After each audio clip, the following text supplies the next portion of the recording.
All right, Mike. First off, can you just give a little bit of a squad update and where everyone is health-wise? Yeah, I mean, Mitch McClinian's back playing again, so he arrived with a bit of a sore knee, so we've sort of been working him back into the game. Tom Latham's got a foot injury, but obviously played a full part yesterday. And outside of that, just a few aches and pains for those that have been playing sort of a number of games. So outside of that, we're okay.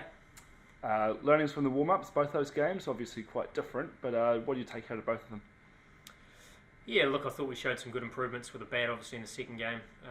Different opposition, different pitch, etc. But I thought we were a lot calmer with the bat and sort of went back to the way we like to operate and not afraid to do the hard work up front.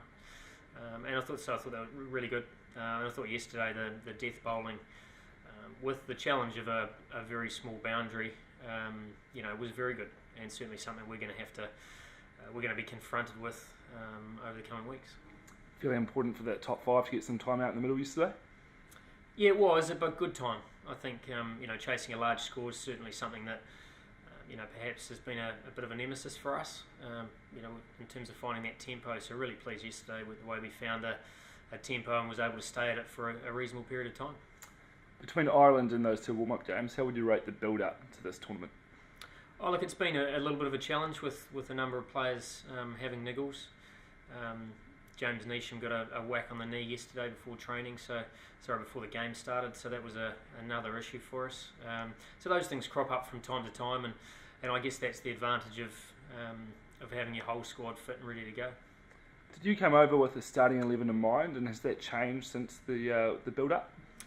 I think you can have an idea of who that is, but I think you're also aware that with the amount of cricket you play, it's very hard to have a stable 11 because you do get issues crop up from time to time, and you need players that are ready to fit straight into gaps. And I think that's the beauty of the squad we've got, is that a number of those guys can fill a variety of roles. Final team training ahead of the first game. What's the focus for you guys? Specificity. I think making sure that it's not just a training. It's making sure we're really clear around the role we need to play and the opposition we're likely to face, and making sure we're confident, ready to go come Friday. What did you learn about the conditions for Friday? Wicket's pretty flat, really good surface, but if you do whack it in, especially with the new ball, there was a little bit of variety of bounce, a little bit of two-pace nature, but generally very good surface. Does that lean towards an extra all-rounder or the extra spinner? Well, it's interesting that this pitch we're playing on was still under covers yesterday, so I think tomorrow we'll get a more of an idea around the balance of the squad we're going to have to go with, whether we go bowling heavy or perhaps slightly batting heavy. Does that mean you will always go for a top 5 batsman, a specialist batsman, or is there a chance that the all-rounders could come into that top number 5 spot? Look, I think that will be dictated by injury.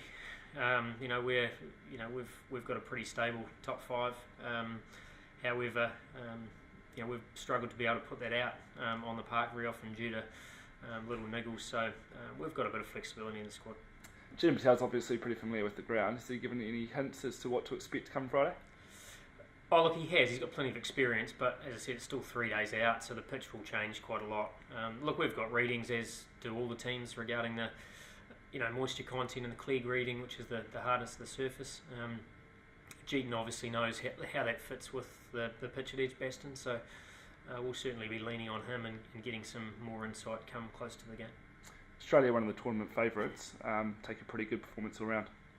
Look, we know that. I think, to be fair, at this tournament, we've got 3 pool games. None of them are going to be easy.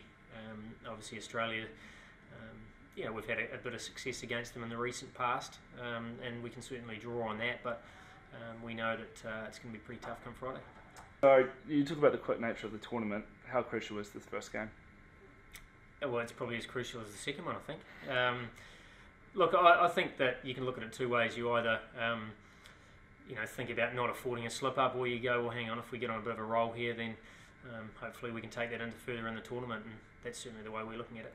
And the need to be aggressive, Kane talked about it the other day. You concur? Oh, look, you don't want to go home thinking you haven't fired a shot, do you? So it's certainly a tournament that we're pretty clear how we want to play the game. It's up to the opposition whether they allow us to do that, and we've got to be aggressive in how we operate.